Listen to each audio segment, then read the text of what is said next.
Hey YouTube, Awesome Rider here. Welcome to my latest Kamen Rider Gotchard check-in review, primarily talking about the beginning debut for Iron Gothard. Before we start with that, I'm going to talk a little bit about what's been going on since my last review. So I went to the store, no, not about my regular life, but in the series, after our sort of slew of Rider debuts with Valvrod and Rin, we went back to business as usual a little bit with this two-part fillery episode about a Chemy that had a humanoid form.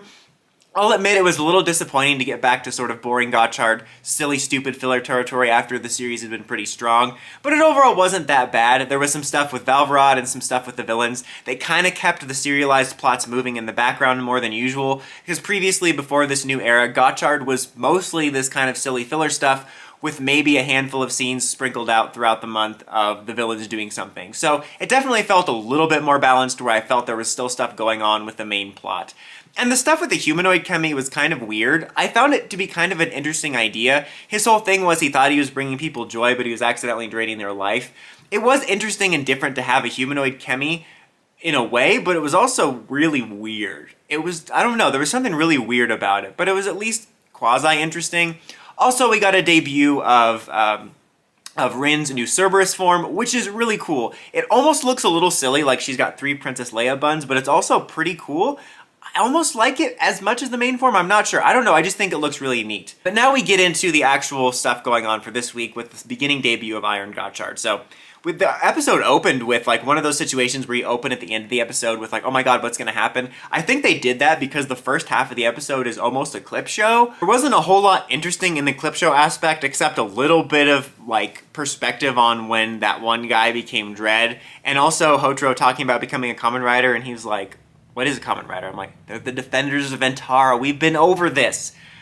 But Rin winds up explaining like, oh, Kamen Rider was the name given to the legendary alchemist Daybreak from like the foundation of all this, which obviously ties into Gotchard Daybreak, which I didn't even think about, because I believe the Daybreak thing was mentioned a long time ago in the first setup of the series, and I can't believe I didn't tie that to Gotchard Daybreak. So obviously that's just more signs that Hotaro is Specialist Boy. But yeah, the first half is a clip show, which is just really weird. There is this moment though, right before they start the clip show, where they have this stuff with this eraser Chemy, which I actually really liked. It's one of my favorite little Chemy designs, just a little good bit of mischief. And it reinforces one of my criticisms that I'm going to talk about, which is a repeated one, but one that I feel is important, is that I really wish they handled the Chemys better. I just see such potential there. I feel there's only a handful of Chemys that have gotten the focus, and I feel if they just really balanced it more or went all in, that we could connect with the Chemys more and they'd be more memorable, and you'd have more of a desire to pick up the cards and stuff. Because outside of this one and Hopper being around, and even Hopper is just there saying, Hoppa, Hoppa, Hoppa, and the Hoppa. Remember that commercial? And then, you know, smartphone being kind of fun. There's not a lot of memorable ones, and I feel that there's such potential there for the Chemys to click, and then later we have an emotional beat where Hotaro loses all his Chemys, that, I'll be fair here, Hotaro's actor did a good job of delivering a semi-emotional performance here, but I didn't feel attached to this at all because I don't feel attached to the Chemys, and I find that frustrating because I think the potential is there. But I also admittedly did find immense satisfaction to see Hotaro lose. Like, just seeing him lose all his Chemys and get beaten down, I'm like, yes, please just send him through the portal and get us a new protagonist. I just think there's such potential there, and that little segment with the Eraser one just reminded me, I'm like, there's something there, guys, we could do something. The idea is, most of his Chemys are gone, except for Steamliner, which makes it through the portal when he tries to wormhole everything out.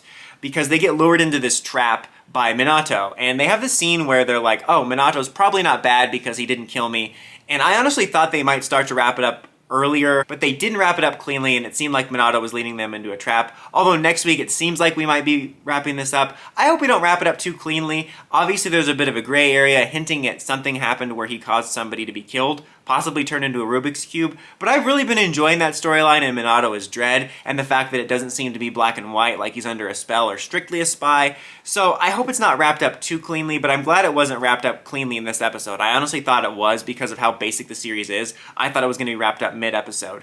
But after they're lured into that trap and the Chemys are taken out, only Rin and Valvrod can transform because they have drivers where they don't need both of their Chemys. And then Hotaro's like, I gotta help, is there a way I can just use one Chemy? And they're basically like, yeah, it's this sort of forbidden thing where it just physically bonds a person with one Chemy, which isn't that basically just what the X driver does? Because that's one Chemy, right? The Rex and the UFO? Whatever. But the idea is that it would be this kind of forbidden technique that would be really taxing. And it comes about very quickly. I do actually really like the context of this. I've seen people point out before that they wish that Steamliner would get a little bit more focus because, like, he's there too as part of the main combo and it's only Hopper that gets focus. So it's kind of cool to see Steamliner front and center. And I like the idea of him only having that one and having to have a form based off of it because of that.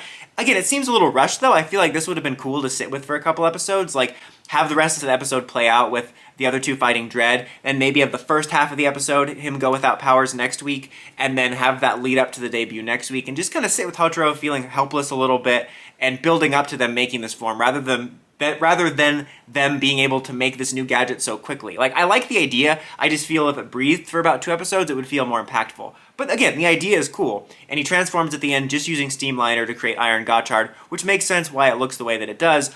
Although it does admittedly seem that they got help from somebody, which I think is supposed to be Kamen Rider Legend, which is why it happened so quick. We'll see, that's interesting. But I do like the form. I'm not a big fan of the big, like, train arm things on him. I think it makes it look a little bit gaudy, reminding me both bulky-wise of Fourze Magnet and also Fourze Dual Rocket States. I wish that the arms, like, were detachable, so you just had a normal form without the bulk, or they were, like, smaller and then they could grow bigger. But overall, I do like the design outside of that bulky aspect, and I do like the story context of it. And that's where we kind of ended off. It's just kind of the soft debut of it. Like I said, I do like the story context of it, and I do hope we don't go berserk. I saw somebody saying they're going to go for a berserk form. I'm so tired of that story. Well, based on the context of this episode, it seems like it might be more that this form is taxing on him. Like, since you're not supposed to do this thing, it's going to somehow be taxing or life-threatening, and that's why we're going to get Platinum Gotchard, which is also pretty much what we did with last year with Boost Mark II, where that form was tiring on him, so he needed, like, the Jin form to make him better, I guess. Regardless, though, I hope it's not a berserk form. But I did enjoy this debut in regards to the storyline that came up for the reason we're using it, even if it's a little bit rushed. And I'm glad we're not wrapping up the Minato stuff too soon. Although, again, next week it seems like we might. I'm interested to see the backstory, though, where it seems like we're going to dive more into that. But overall, I feel pretty much the same about the series. Still a mixed bag, but certainly has been a lot more enjoyable than before. If that was Kamen Rider Legend that's helping, I'm curious to see how he folds into the series. I'll probably cover, like, next week as the rest of the debut for Iron Gotchard, and then, you know, Platinum Gotchard's debut. But what did you think of the debut of Iron Gotchard? Let me know in the comments. As always, until next time, don't forget to like, comment, subscribe, and climb the steps and ring that bell to get notifications for my videos. Dawson Rider, signing out.